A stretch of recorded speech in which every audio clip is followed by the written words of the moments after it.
প্রত্যেকটা জিনিসের একটা জিস্ট থাকে। তো এই গণ অভ্যুত্থানের জিস্ট, এই গণ অভ্যুত্থানের মূল মন্ত্র, এই গণ অভ্যুত্থানের মূল প্রেক্ষাপট ছিল 2018 সালের কোটা সংস্কার আন্দোলন। যেই আন্দোলনকে কেন্দ্র করেই, যেই আন্দোলনের মধ্যেই গড়ে উঠেছিল আমাদের ছোট ভাই বন্ধুদের, কিশোর বন্ধুদের নিরাপদ সড়ক আন্দোলন। এবং এই কোটা সংস্কার আন্দোলন এবং নিরাপদ সড়ক আন্দোলনের ধারাবাহিকতায় আমরা তরুণ প্রজন্মকে নিয়ে এই প্রথাগত রাজনীতির বাইরে আমরা সংগ্রাম চালিয়ে গেছি। এবং সেই সংগ্রাম থেকেই জন্ম নিয়েছে ছাত্র, যুব, শ্রমিক অধিকার পরিষদ, গণ অধিকার পরিষদ। এবং 2024-এ যেই আন্দোলন শুরু হয়েছে, আমাদের সাধারণ সম্পাদক যেটি বলেছেন, এই ধরনের একটি মিথ্যাচার, এই ধরনের একটি বিকৃত ইতিহাস জুলাইয়ের ঘোষণাপত্রে থাকবে, এটা আমরা প্রত্যাশা করি নাই। যে জুলাইয়ের আন্দোলন নাকি শুরু হয়েছে দুর্নীতি বিরোধী এবং কোটা বৈষম্যের বিরুদ্ধে। কিসের দুর্নীতির বিরুদ্ধে? কোথায় আন্দোলন শুরু হয়েছে?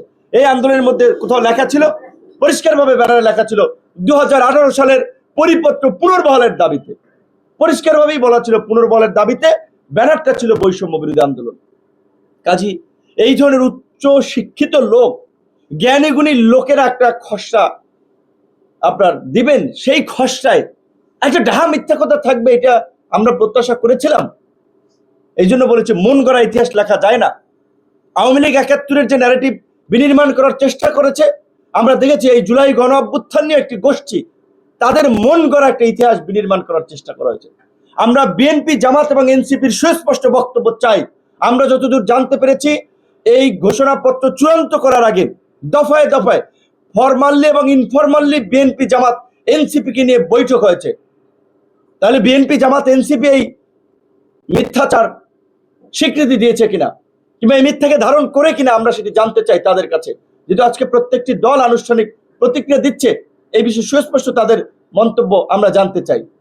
যেখানে আমরা বারবার এই আওয়ামী ফাঁসিবাদকে নিয়ে সমালোচনা করি, মুক্তিযুদ্ধের এককেন্দ্রিক বয়ান নিয়ে আমরা সমালোচনা করি, তাহলে কেন আমরা এই জুলাইয়ের গণ অভ্যুত্থানের 1 বছরে আমরা শহীদের সংখ্যা নির্ণয় করতে পারলাম না?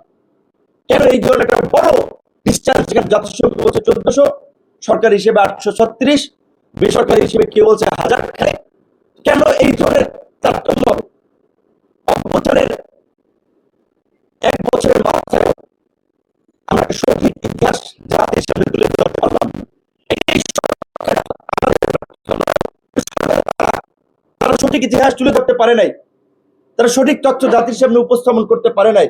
ঢাকঢোল পিটিয়ে একটা ঘোষণাপত্র দেওয়ার বিষয় জাতির সামনে হাজির করলেন, সেটাতেও শুভঙ্করের ফাঁকি রয়েছে।